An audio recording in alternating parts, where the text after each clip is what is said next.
Como nós vimos em sala de aula, a hipérbole ela vai ser a cônica determinada através da definição parecida com a da elipse, só que ao invés de somarmos a distância de um ponto qualquer aos focos, a gente vai subtrair essas distâncias.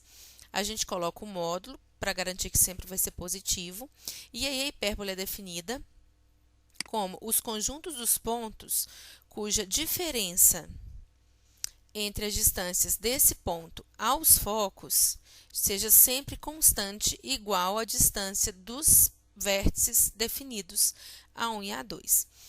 Agora, a distância focal, a distância entre F1 e F2, que a gente chama de 2C, ela vai ser maior que a distância entre os vértices dados A1 e A2, E a gente vai conseguir o que a gente chama assim de dois braços da hipérbole para que essa definição seja satisfeita.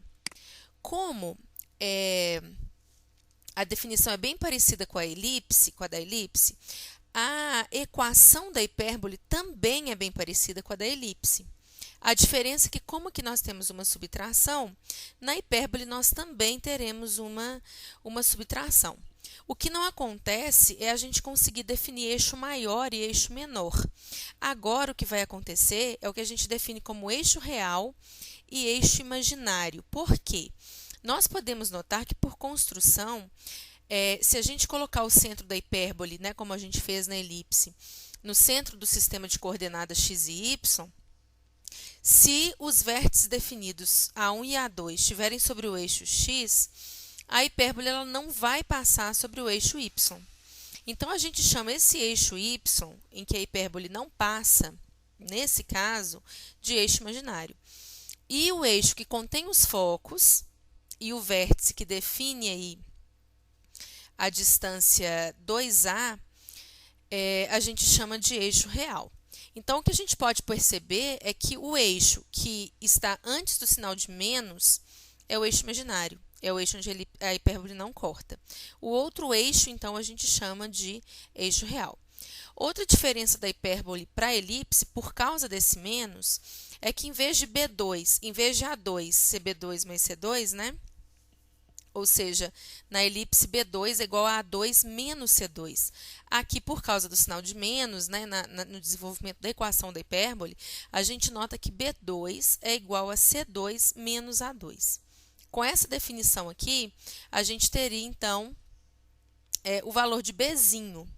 E como na elipse, chamando isso aqui de B1 e de B2, as coordenadas serão 0, menos B e 0B. Para a gente visualizar o triângulo retângulo que aparece essa desigualdade, nós vamos fazer o seguinte. A gente sabe que da origem até o foco F2, nós temos uma distância C. Então, eu vou construir um semicírculo centrado na origem, com raio num dos vértices, num dos focos, e vou girar.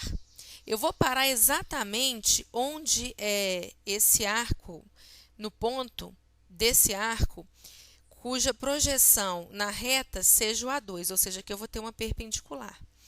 Então, eu vou conseguir escrever ali, desenhar ali, um triângulo retângulo.